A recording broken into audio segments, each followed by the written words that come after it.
one of the things that has changed my life is shifting my goals from quantitative to qualitative.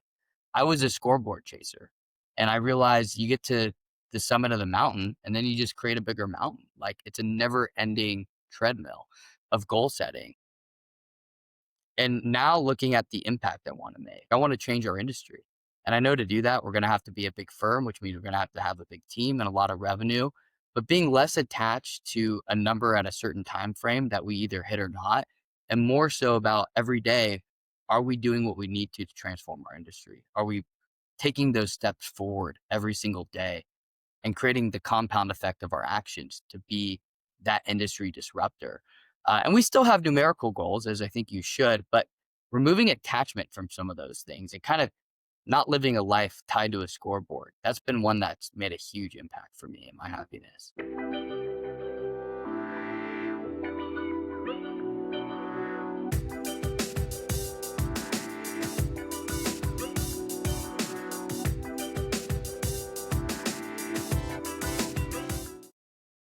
Welcome to another episode of Tools, Talents, and Techniques. And today I'm joined by Mitch McDermott. And before we jump into the deep end, I just want to give you the opportunity to briefly introduce yourself, Mitch, and a little bit about what you do. Yeah, Mitch McDermott. My background is in careers and hiring. I run a executive search firm focused on mid-level placements. So as you can imagine, spend a lot of my time talking with executives who are trying to figure out how to attract and retain their top talent.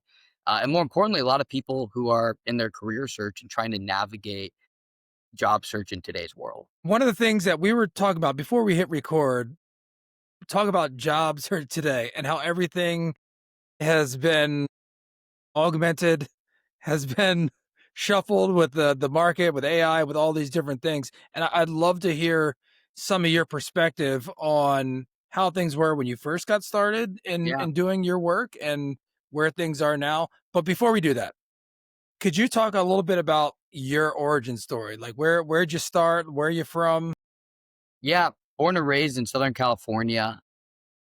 Started my career in the car business at 19. Got financially cut off by my parents, had to figure out how to pay my way through school. Taught me a lot about being an adult early, sales, customer interaction with high net worth individuals.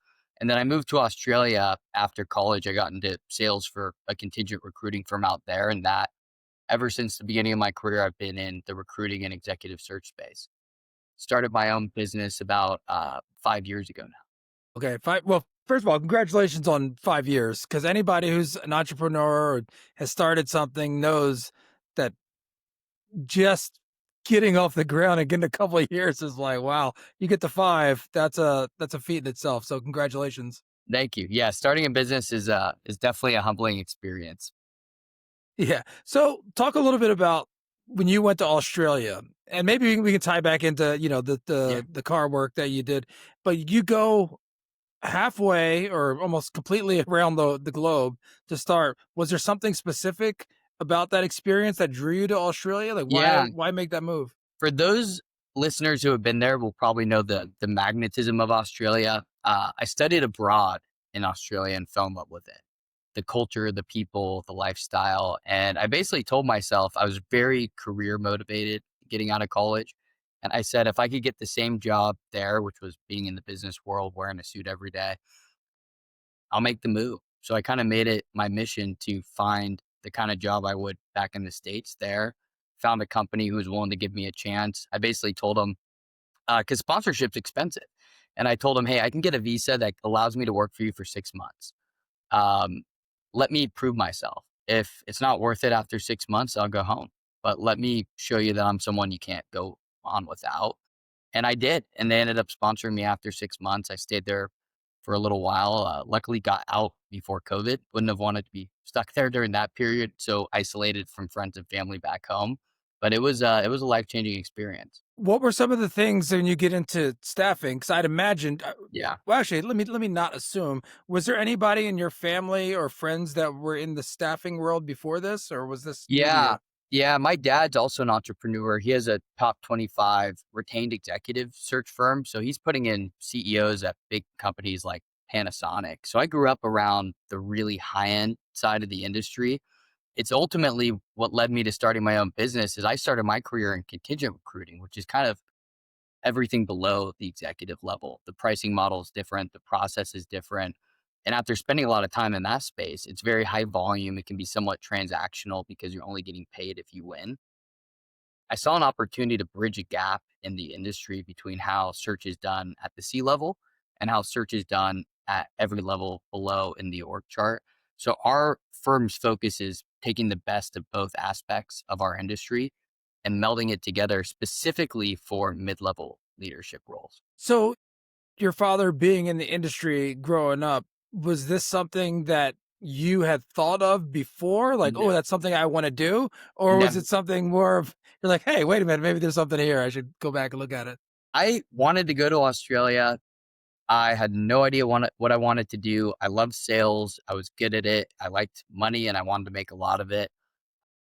And part of it was using his network allowed me to meet a CEO of a big firm, global firm, but based out of Sydney, Australia, which is where I wanted to be. So I was able to actually meet him in person when he was traveling to California, and that kind of got the ball rolling on an opportunity there. So no, it wasn't something I ever thought I'd get into. I think most people in search didn't ever think they'd get into it, but it's a lucrative industry. There's a lot of purpose behind it and helping companies grow and helping people lives and careers change by placing them with great organizations. So I feel like I definitely found my niche for sure, Yeah. unintentional. So once you got into it and you started working it, what were the initial things that you were saying, oh, I do really like this? Or was it more of a, you know, a warm up process as you started to get involved? It was interesting because when I got into recruiting, I actually knew nothing about recruiting. I was a business development person. So they had two partners who they did what you call a full desk model, where your recruiter is tasked with filling jobs, but they're also tasked with going out and selling and winning new business. So because of that, the one person becomes a bottleneck. So they had two top performing partners who didn't have capacity to sell more because they were so busy with execution.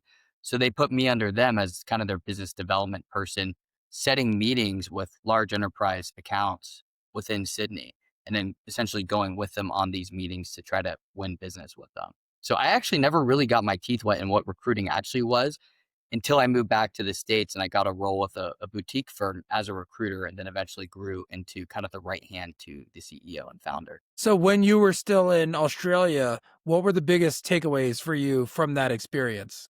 I mean, they're like 20 years behind us. The stuff people Really? say in the office would be lawsuits here.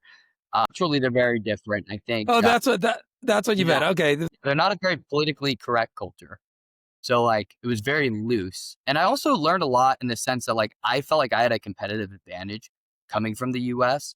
I feel like the Australian culture where work fits in their life is a mix of US and European culture. So work's a little bit more of a priority than what you see in some European countries, but not so much of a priority as it is often for us here in the United States. Got it. Okay. So when you decided to come back, like what was that moment where you were like, okay, I'm ready to go back to the States? Yeah, I kind of realized I knew I wasn't going to settle down there. I was single, I was dating, and I kind of felt like I was building a network. I was building value for myself, right? Building relationships, whether it was personal, professional. And I realized when I move home, inevitably, I'm starting back over at zero. So it was a wake up call when I kind of realized that the longer I stayed at that point, the longer I was really holding back my life because I knew inevitably I'd be starting over again. All the business and relationships I built in Sydney would equate to $0 here in the US. So it was my wake up call to realize, okay, if I know I want to do this and I want to build a big career, I need to go to where I know I'm going to be for a long time. And that's not here. And so when you made the move, what was the first thing you did? Did you find a job at this company before you left I or did you did. come back for it? Okay. No, I found a job, interviewed remote, got the position.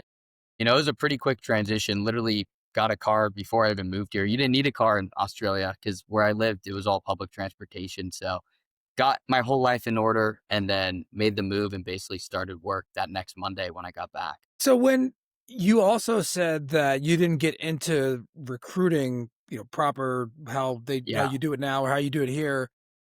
What was that like? Was that surprising for you? Or was it like, oh no, I just was only had to do this over there and now you have In the opportunity to Australia, do it? I was surprised in the sense that I didn't do recruiting, right? That wasn't my job, but Yeah, I you were doing was BD, with yeah. recruiters. I'll never forget the moment where I was getting into a point where I was starting to learn a little bit of that before I left, and their whole process was high volume.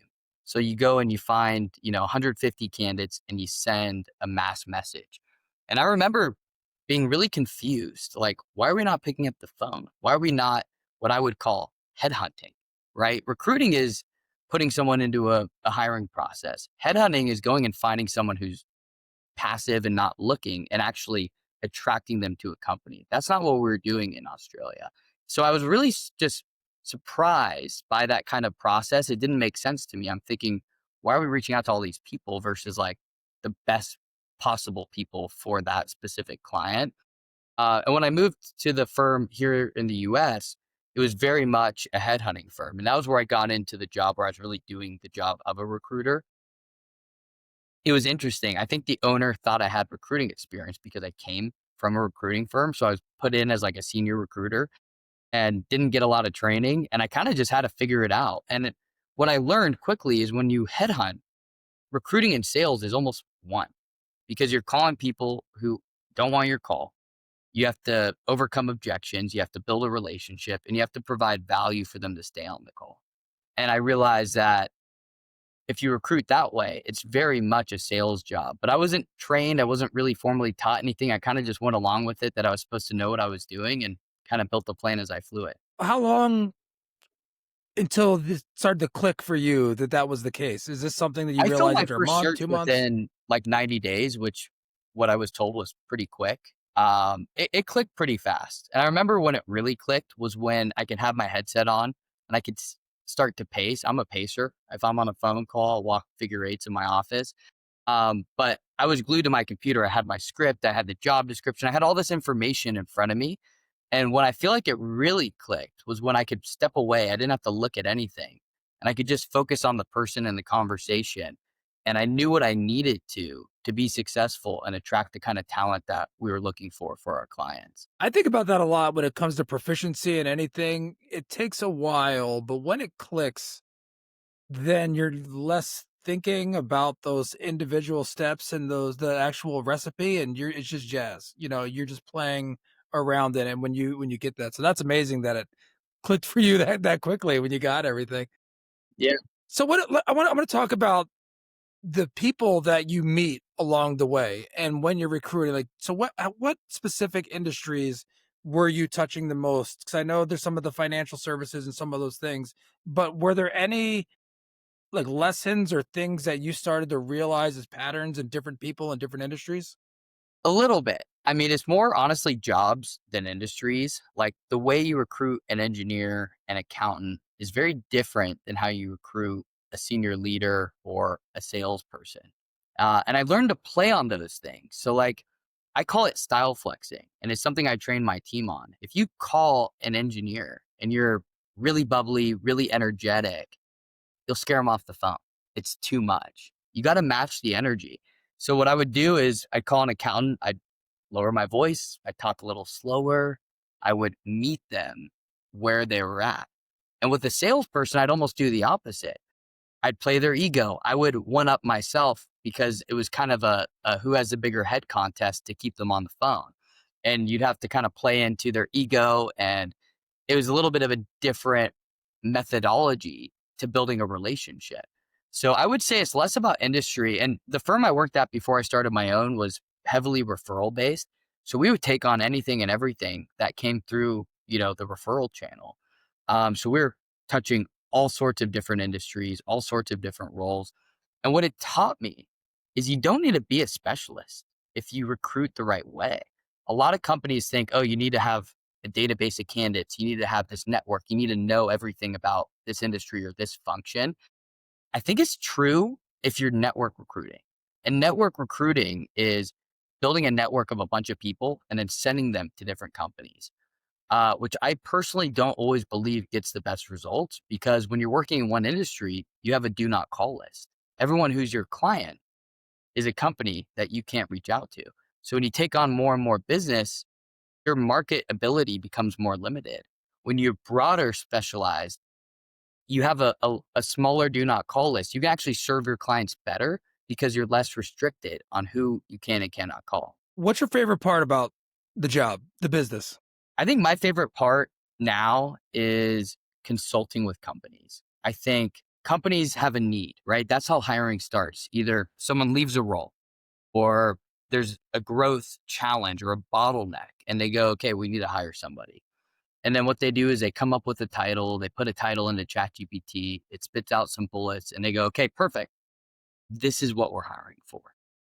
I would say half the roles we place aren't always with the candidate who they think they want, but the candidate they actually need. And I think one of my superpowers is being able to translate a need in the business into a successful profile of candidate in which we go and target.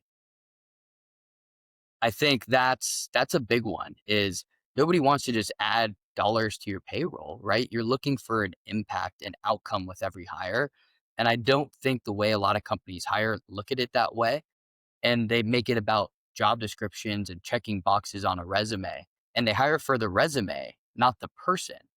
And as I'm sure most leaders know, some of the best hires we make are the person who didn't check any boxes, but they were the right person. They brought something different to the table. Why is that, in your opinion? Why is that so hard for people to break that pattern, the legacy thinking and hiring for the resume? Because companies interview for certainty, right? They want certainty on three things. They want certainty that whoever they hire is going to be there for longer than a year. They want certainty that whoever they hire is going to be successful. And they want certainty that whoever they hire is going to not be a pain in the ass, right? They're going to fit the culture. They're going to work well with others. But you'll never have certainty in a hire. You never will. And everyone who's ever hired someone knows that there's always those hires that surprise you and it doesn't work how you think it will. But because of certainty, they make it about experience because they think if they've done enough of this, that they're good. And what I often find is sometimes people who do something for too long and don't climb the ladder are actually the worst talent because there's a reason someone's been an accountant for 20 years and they're not a CFO of a business, right? The person who's been an accountant for 3, who maybe doesn't have the same years experience wise technically, that person could be a CFO in 20 years. You just don't know it yet. And it's about looking for the caliber of the person behind the resume and the trajectory that they're capable of. And so this is what you talk about with the leadership of the, because that sounds amazing. And but getting Yeah, somebody to understand that and say, "Oh, you get that. Now I get that. Now go get that." And so there's a pattern there, but convincing somebody to take those steps and take the risks, sure, it's not always the easiest thing. I can tell you in the last quarter, I think we've made 4 placements, all of which were candidates that the client said we don't want to interview after we sent them our executive summary and the resume. And we obviously had in-depth conversations. We got to know these people. We pushed back and said, hey, I think they're worth your time. You should have a conversation. Just in one quarter, 4 hires that the client was never even going to talk to because of a resume, which I think speaks a lot of power behind kind of what we're talking about is hiring for a resume isn't always going to secure the best person. Sometimes you got to look at a person for what they bring to the table and not make too much of a judgment on a piece of paper. How do you do that? Maybe it's just innate talent that you have, but when you're talking to a candidate or a person that you're looking to put in front of the decision maker, what are the types of things that you do to go to figure those things out about them that they Yeah, are who they are? I'll share with you a little bit. So, like the status quo is a recruiter calls a candidate and they go, hey, I'm working with this company on this role. Here's the pay. Like, are you interested? Yeah. Okay, great. Then they start to qualify the candidate. The challenge with that approach is they've already given them the answer key to the test. They're telling them what the client's looking for, right? They give them all the information up front and then put it in the candidate's plate to know if they're interested or not. We run a reverse interview process. We make it all about the candidate. And we know most people we talk to aren't looking, right? So we start off softly, like how are things going? We start to ask them about the long-term career goals. If the company they're at is a company they see themselves at in 5 years, in two, in one. We talk about what a dream job looks like. What aren't they getting, right? Happiness is a scale, right? You could be 7 out of 10. You're not going to look. But we might be working on a role that would be like a 9 or a 10 out of 10 based on what they want long term. And it's about getting them to open their perspective. Notice how we still haven't talked to them about what we're working on. We want to figure out what they want and if what they want matches what our client wants without telling them all the answers. And if it does align, then we start to qualify them. Then it's about understanding their experience. They're not selling themselves to us for a job that they think is exciting. They're just telling us authentically, here's my background, here's what I do, here's what I want to do. And if they're qualified and they have the experience to be successful and the personality to meet what our client's looking for, then we talk about the role. At that point, we know it's relevant and worth our time. And at that point, it's an alignment. It's a pretty high conversion rate if they're qualified and what they are looking for matches what our client has to offer. Even if they're not looking, they'll send us a resume and have an interview. So I think the reverse approach of making it about them first, and I run my interviews at our company the same way. I don't give them anything. I don't want to tell them what we're looking for up front. I want them to tell me what they're looking for without knowing anything about us other than what you can see online. And I want an authentic answer from them. And I want to know about what they value without, again, giving them the answers to the test. These days, you hear a lot of different things about the work culture and different people and generations being a certain way. And I definitely don't want to give you any guardrails here. I want you to say whatever you want to say. But are there patterns that you see of people right now that are candidates or employees that are working places that meet certain stereotypes, like certain people, like you're noticing patterns of people like, hey, these people aren't following up, or these people Yeah. don't have the written. What's your take on what's going on right A now? lot of people don't follow up on interviews anymore. It's become more of a standard practice than those that do. And that's across most generations, but especially the folks who are 5 years or less out of college, where it doesn't seem like they're really given the tools to know how to follow up successfully. I do see a big shift in the generation that started their career during COVID, especially now as we see most companies shift into a hybrid or fully in office work model. Most companies we work with are not fully remote. But we do see a challenge because to that generation, remote work is normal. Going in an office 5 days a week, that's something they've never done before. The generations pre-COVID who had done that even for a year know that that's really what normal was like, where that shift has been easier. But we see a lot of, up and coming candidates have a lot of hesitation around that. And they still have the power to be selective because although the power is starting to shift back into the hands of the companies, they started their career at a time where companies were throwing a lot of money at people just to get them to make a move. So there's a little bit of ego around that, and an expectation around employment versus the generation who went through the recession during '08. They know the value of keeping their options open and not being a captured vendor to one employer, and that things can shift quickly and it's always good to have options. The newer talent in the workplace hasn't learned that lesson yet, to understand that even though I'm happy, it's not a bad idea to build relationships, to network, to be proactive about my career. Because up until this point, a lot of things have been handed to them and they would get calls for 10, 20 grand more for companies that were throwing money at people because it was so hard to bring people in post COVID. And that being said, and what you're seeing now in the market, what are the most in need skills, talents, abilities? Yeah. What are you seeing now? And for the specific industries that you work in and the people that you work with, what's in demand right now? Yeah. I think we're seeing a lot of companies upgrade their sales organization. I think as things are becoming less forecastable as far as where we're headed as an economy, companies are looking at how they can level up their sales org and realizing that maybe half or more of their people on their team aren't hunters, right? They're salespeople. It's easy to pick up the phone and sell something. It's really hard to make the phone ring.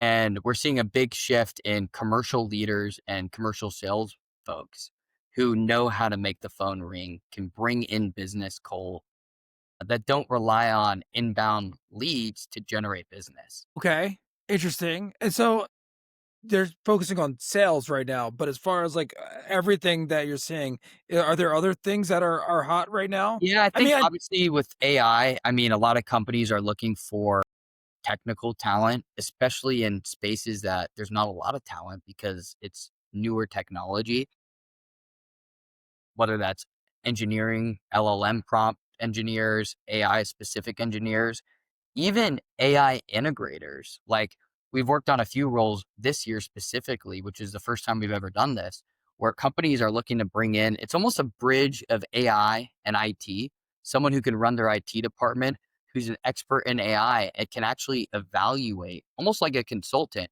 all the major functional areas of the business to incorporate AI into their normal, SOPs and standard procedures. well, that's good to hear. I like to hear that. I mean, because I've Not a been lot of doing those this for companies. They're the early adopters, but I definitely see more and more companies looking to do that because as much as we all want to be experts in AI, we're not going to be. So they're bringing in the true experts so they don't have to learn it, who already know these things and can bring that specific talent and knowledge into the business and apply it across the board.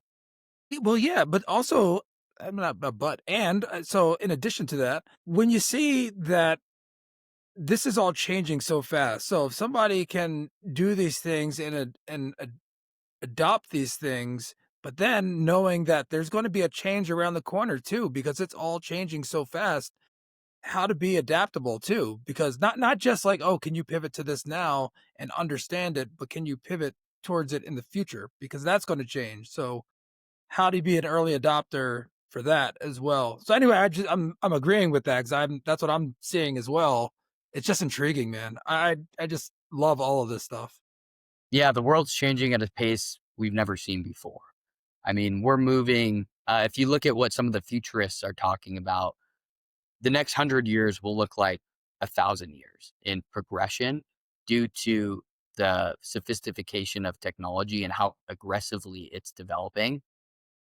So, what things are going to look like in 5 years is going to be something we don't know, right? I mean, you think about GPS and you think of the phones we use now versus, the Nokia flip phones. I mean, when you realize how recent those technologies we've come accustomed to were developed, we're talking 15 years or less, where people are printing out map quests to figure out where Yeah, they're going, right? But like we've gotten so used to it and so privileged by the technology that we forget to realize how new a lot of this stuff really is.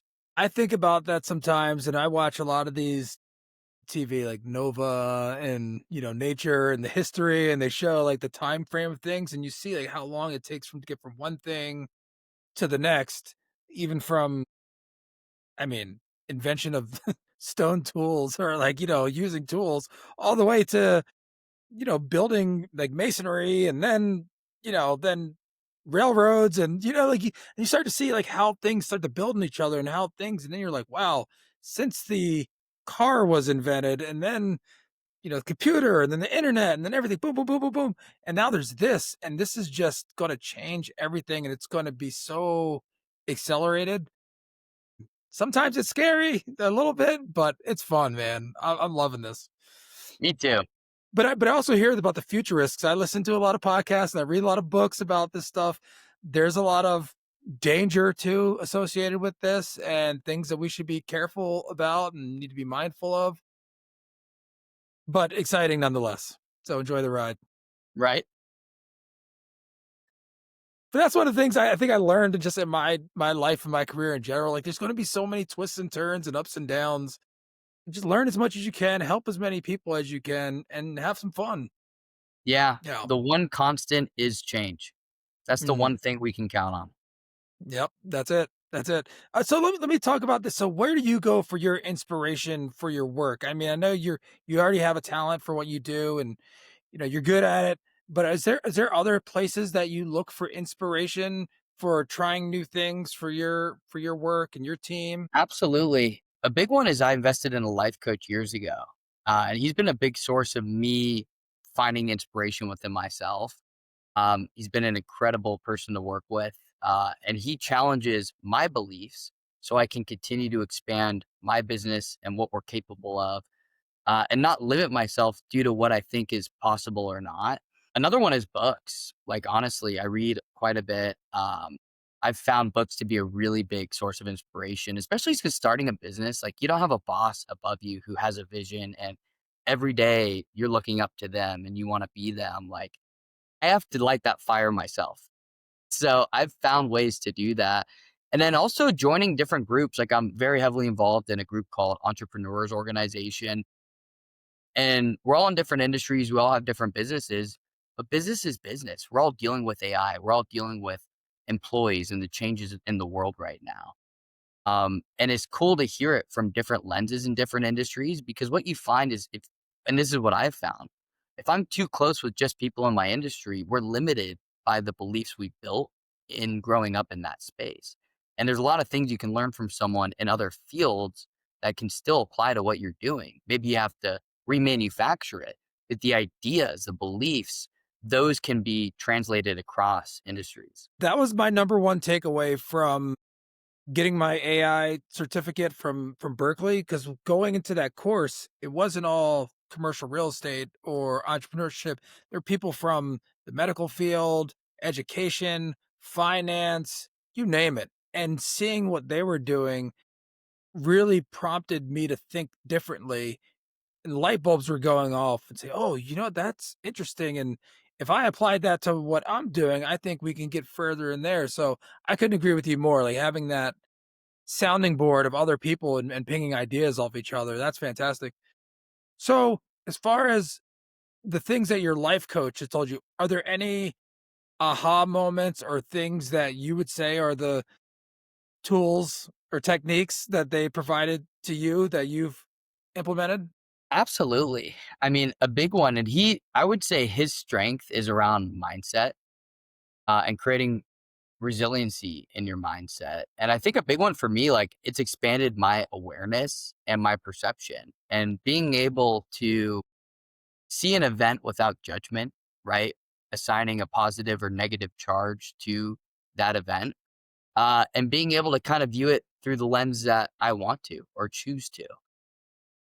Having kind of control of your emotions, especially owning a business, right? Things get hard. We had to do a big turnaround. We lost a lot of money. We're in a lot of debt. I had to cut our team in half, but I used it as an opportunity to create a foundation for our business that will scale in a much better way now because of the lessons that I learned. And realizing that this is all a journey, right? Like, I think one of the things that has changed my life is shifting my goals from quantitative to qualitative. I was a scoreboard chaser, and I realized you get to the summit of the mountain and then you just create a bigger mountain. Like, it's a never ending treadmill of goal setting. And now looking at the impact I want to make, like, I want to change our industry.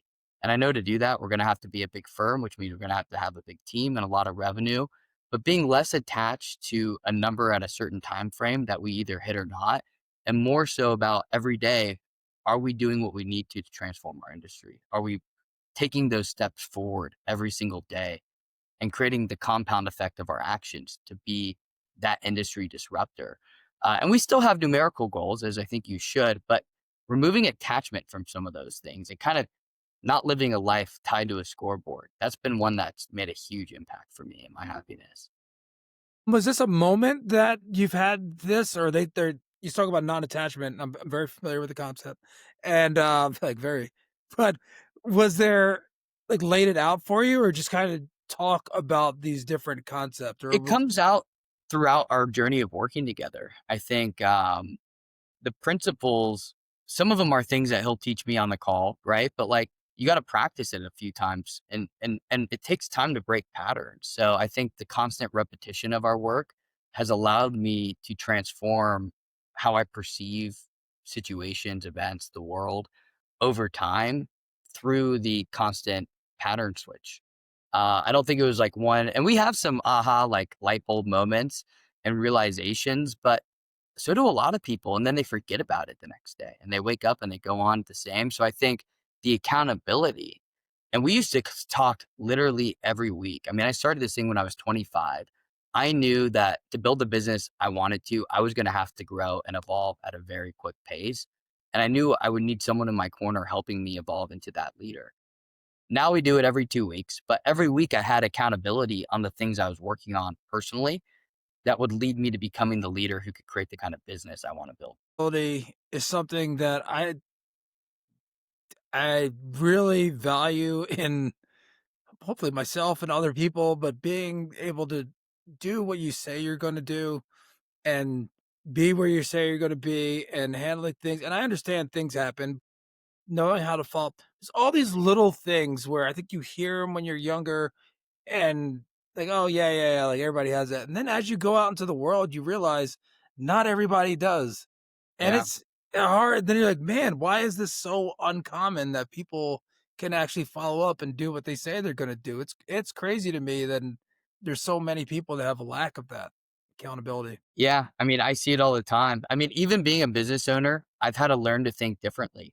I realize I'm the odd one, right? I'm the one that started the business and took the risk. So, like, when I would design comp plans, I would go, okay, like, that's not rich enough because I'm thinking about a comp plan that I would want as a salesperson.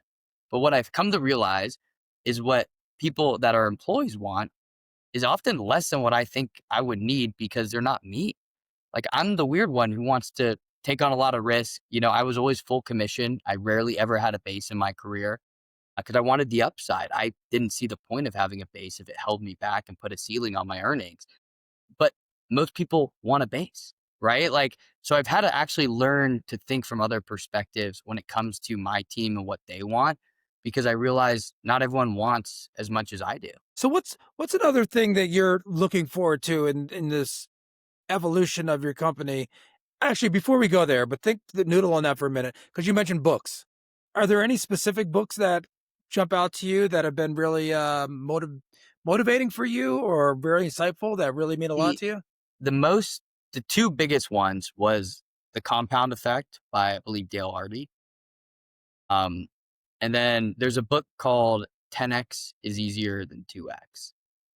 Um, the authors are Dan Sullivan and Ben. I forget his last name. I actually saw him speak recently. X is easier than 2x talks a lot about setting impossible goals and the shift of quantitative to qualitative goals, and talks a lot about standards and what you do, and more importantly, what you don't do. And there's a lot of real world examples. I'm not a great reader. So, like, I like when there's stories in every chapter and there's real world examples. And both those books do a really good job at showing you how to apply and how others have applied the framework and the results that they've gotten, where you literally can't afford not to want to apply those things to your life and your business. Yeah, you know what? I'm pretty sure I said this before on a different podcast, but I think it bears worth repeating. So I never considered myself like a reader. Like I could read fast, I could understand. It's not my main way of I like that I prefer to ingest information.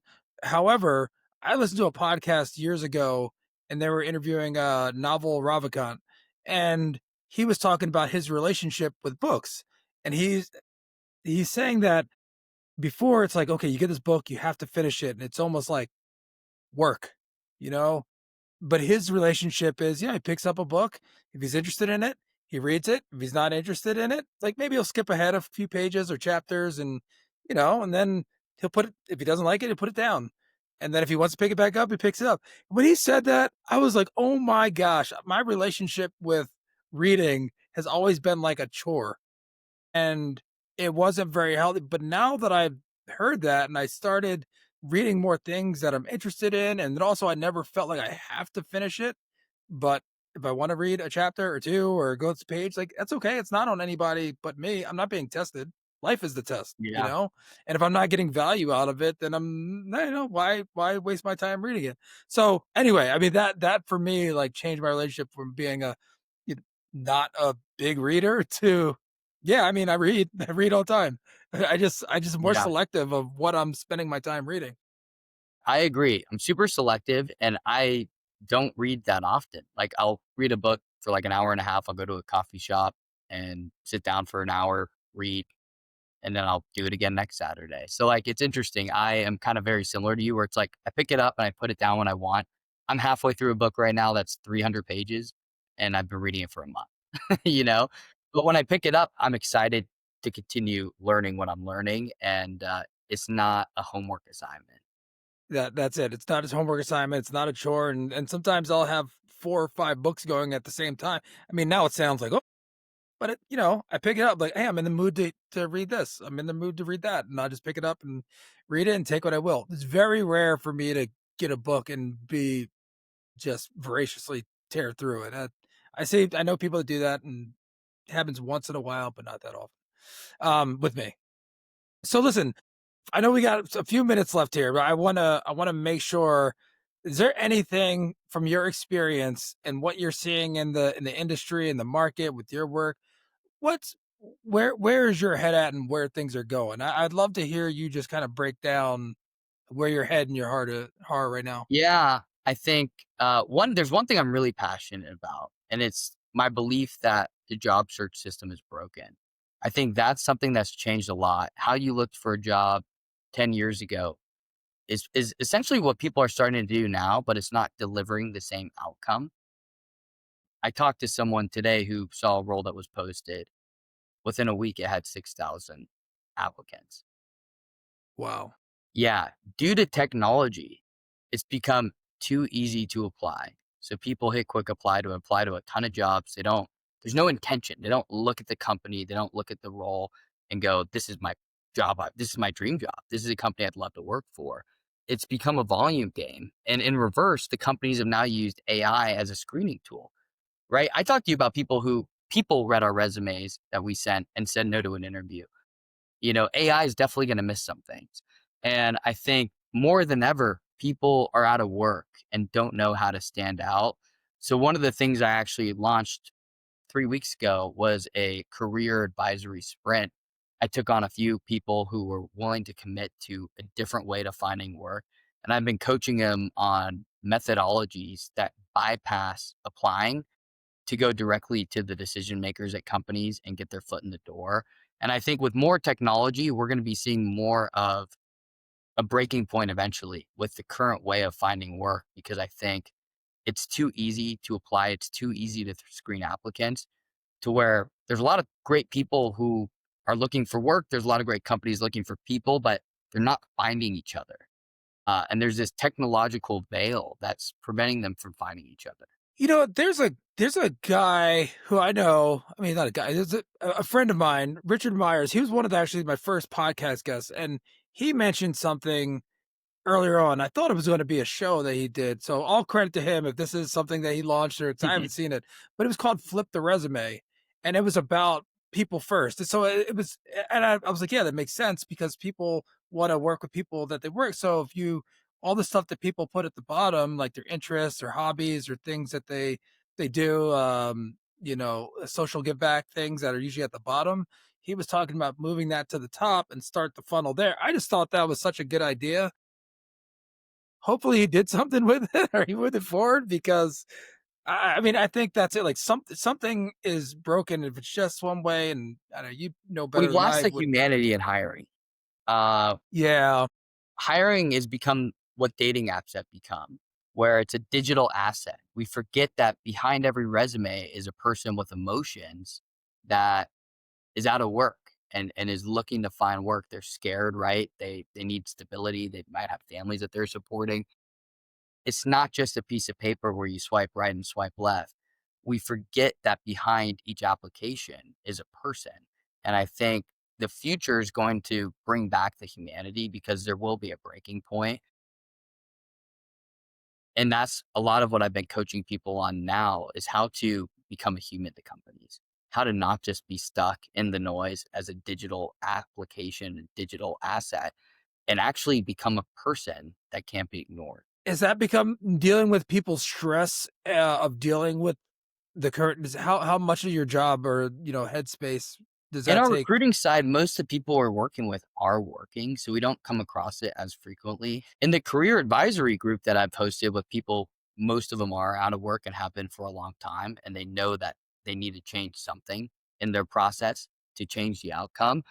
a lot of it is creating a mindset shift, coming from a place of desperation and scarcity and shifting into the lens of the chooser, of being able to choose what they want. At the end of the day, most people don't just want a job. A job just pays your bills. They want a career. They want to be part of a company that inspires them, where they can grow, where they can feel fulfilled by what they're doing and the work they're contributing. Um, and shifting into that lens of go out and find what you want. Put on that hunter mentality to go after the companies you're interested in. Go around the job search. Go around applying and hitting apply to 50 jobs a day. Pick 50 companies that you'd love to work for. Identify the person who would be your boss and get in front of them and be relentless and show them you're a person who will not be ignored. That's wise advice. Hey, I love it. Mitch, is there anything else that you would like to share with the audience of where they can find you, where they can connect with you? Who should be reaching out to you to engage? Yeah, I think LinkedIn's a great way. I put a lot of my ideas, a lot of hopefully valuable content out there that I want to give away. Mitch McDermott on LinkedIn. My company's called Talent Ascension Group if you want to find me. I think anyone that's looking to hire people, anyone that's lost in their career and is unsure of how to make the next step, those are the kind of individuals I know I can definitely help. And also other entrepreneurs that are maybe starting out and want some type of mentorship or are looking for some guidance from someone who's kind of been through the trial by fire. I always love, I have a group of entrepreneurs below 1 million in revenue that I coach, to give back what I've learned and help them in their journeys. That's that's amazing. And one of the things that I really adhere to, and I love the fact of the giving back when you learn and you put back out there, amazing the things that come back to you when you do that. It is like a self-fulfilling um circle. Like it just all comes back around. It's pretty cool. So I'm very happy, and I love the content that you're putting out there online and what you're doing. You're really giving it out there, and so I'm glad to hear that it's coming back. Appreciate it. Yeah, Yeah. thanks.